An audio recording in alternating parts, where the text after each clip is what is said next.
వైఎస్సార్సీపీ నేత గన్నవరం మాజీ ఎమ్మెల్యే వల్లభనేని వంశీ కేసులో కీలక పరిణామం చోటు చేసుకుంది.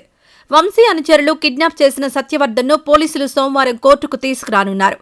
164 కింద స్టేట్మెంట్ రికార్డు చేయాలని అధికారులు పిటిషన్ వేశారు. కాగా ఇప్పటికే 161 కింద పోలీసులు స్టేట్మెంట్ రికార్డు చేశారు.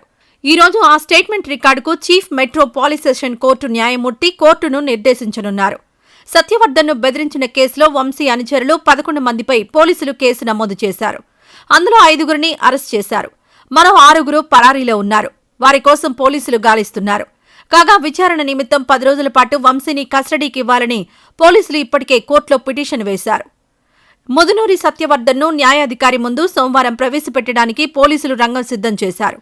వంశీ ప్రణాళికలతో ఆయన అనుచరులు తనను బెదిరించి కిడ్నాప్ చేశారని, టీడీపీ కార్యాలయంపై దాడి జరిగిన కేసులో తనకు సంబంధం లేదని చెప్పించారని సీఆర్పీసీ 161 ప్రకారం సత్యవర్ధన్ పోలీసులకు వాంగ్మూలమిచ్చారు.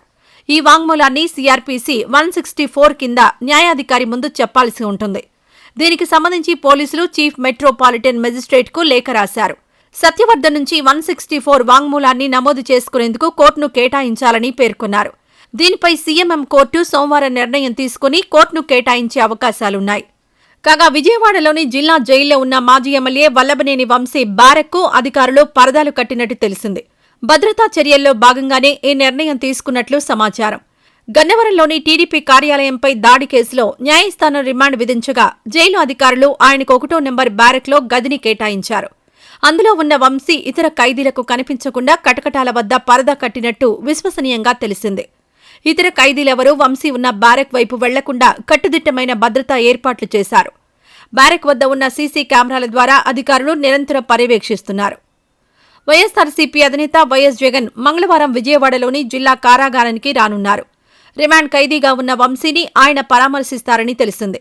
ప్రస్తుతం జగన్ బెంగళూరులో ఉన్నారు. ఆయన మంగళవారం గన్నవరం విమానాశ్రయానికి చేరుకుంటారు.